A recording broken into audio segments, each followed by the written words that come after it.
مدينة غامضة، واللي بيدخل هاي المدينة ما بيطلع منها. مدينة بسكن الأشباح والجن والشياطين، شكلها مثل المتاهة، والداخل إلها مفقود والخارج مولود. ياما ناس اختفت جواتها، وياما ناس طلعت منها بس طلعوا فاقدين العقل. نحن اليوم عم نحكي عن سايفر أو مدينة الجن اللي بالجزائر. حتى تعرف قصتها كاملة اضغط على زر اللايك، اشترك في القناة وفعل زر الجرس. بعد الانترو رح نبلش القصة. حي بها كل شي حمودي، كل شي موجود. بسموها أعجوبة الدنيا التامة، وبسموها المدينة الصحراوية، وبسموها برمودا البر. عجزوا فيها علماء الآثار وأخرجوا منها آلاف الصور اللي رسمت عليها من ملايين السنين، واللي بتشبه عهدنا الحالي واللي بتشبه الكائنات الفضائية. بيحكوا عنها إنها مدينة الجن والأشباح، وإنها المدينة اللي بتخليك تتقرب من الشياطين، وإنها المدينة اللي بيبحث عنها كل واحد حابب يزور العالم الموازي أو حابب يكون قربان للجن. هاي المدينة حيرت العالم. المدينة هاي بتصير تحديدا جنوب الجزائر في ولاية اسمها إلزي بصحراء الجزائر الكبرى كما تسمى. مدينة غامضة وشكلها بيشبه شكل المتاهة. بتحس حالك عم تتفتل جواتها ضمن قصور، وبتحس انه فعلا هاي الصخور والمنحوتات هي عبارة عن قصور وبيوت، لكنها قصور وبيوت الجن. هاي المدينة ما حدا دخل لجواتها واستكشفها وطلع، وحتى اهالي المنطقة اللي كانوا ساكنين فيها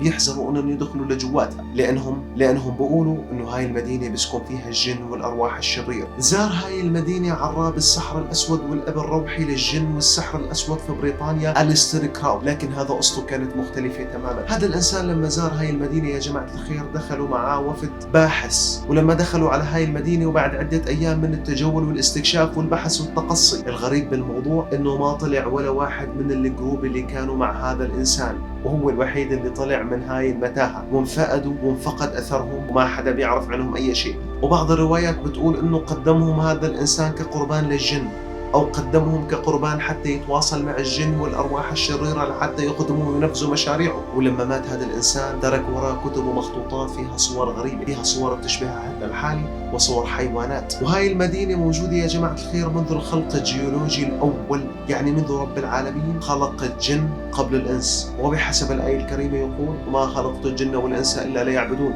صدق الله العظيم. وفي روايات تانية بتقول انه هاي المدينة الاسطورية هي مدينة اطلانتس المفقودة اللي فقدت من ملايين السنين، واللي كانت مدينة رائدة في التكنولوجيا والتقدم بهذاك العصر. ونسبوا هذا الشيء نسبة للصور والنقوشات اللي وجدوها على الجدران وعلى الحيطان، اللي بتدل على التقدم واللي بتدل على اشياء موجودة في عصرنا الحالي، واللي بتشبه الكائنات الفضائية نوعا ما. وفي ناس ربطت بينها وبين الكائنات الفضائية وربطت بين الاهرامات، لانه في ناس بتقول انه اللي بنوا الاهرامات هن الكائنات الفضائية. وفي رواية بتقول انه الكائنات الفضائية نزلت لهذا المكان وتواصلت مع الناس اللي كانوا موجودين هنيك، او مع الجان اللي كانوا موجودين هنيك، وبعدين راحوا على الاهرامات في مصر وبنوها. وذلك نسبة لتقارب الرسومات اللي كانوا يرسموها الفراعنة سابقا والرسومات اللي انوجدت في هاي المدينة.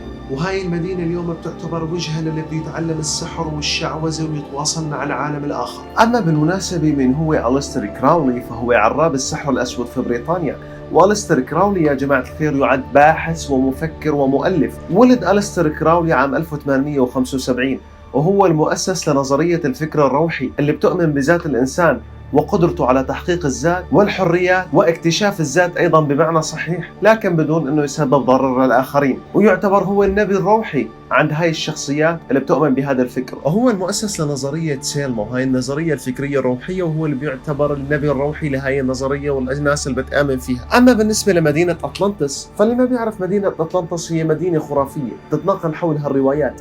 وهي المدينة بيقولوا في عهدها القديم كانت من أكثر المدن تطور، وقدرت تكتشف أشياء أو تصنع أشياء الإنسان الحديث اليوم ممكن فكر إنه يصنعها أو يكتشفها. ودارت كثير من الروايات والأساطير حول هاي المدينة، ولكن لحد الآن ما في أي جواب قطعي وصريح حول هاي المدينة أو وين بتتواجد أو وين هي موجودة. في كل الأحوال حبايب القلب، هاي كانت حلقتنا لليوم. لا تنسى تضغط على زر اللايك وتشترك في القناة وتفعل زر الجرس. اشتراكك في القناة هو دعم معنوي لا أقل ولا أكثر، بحفزنا أنه نقدم لك المزيد من المحتوى حول هاي القصص الغريبة. هلا رح يطلع لك فيديو هون وفيديو هون، روحوا واحضروهم، وهن عبارة عن قصص قديمة أخرى رويتها على قناتي هاي اللي عم تحضروا منها الفيديو. إذا عم تشوف من قناة خلدون الحوراني في أول تعليق ورابط قناتي الجديدة، روحوا اشترك فيها وفعل زر الجرس عشان تشوف المحتوى بشكل دوري.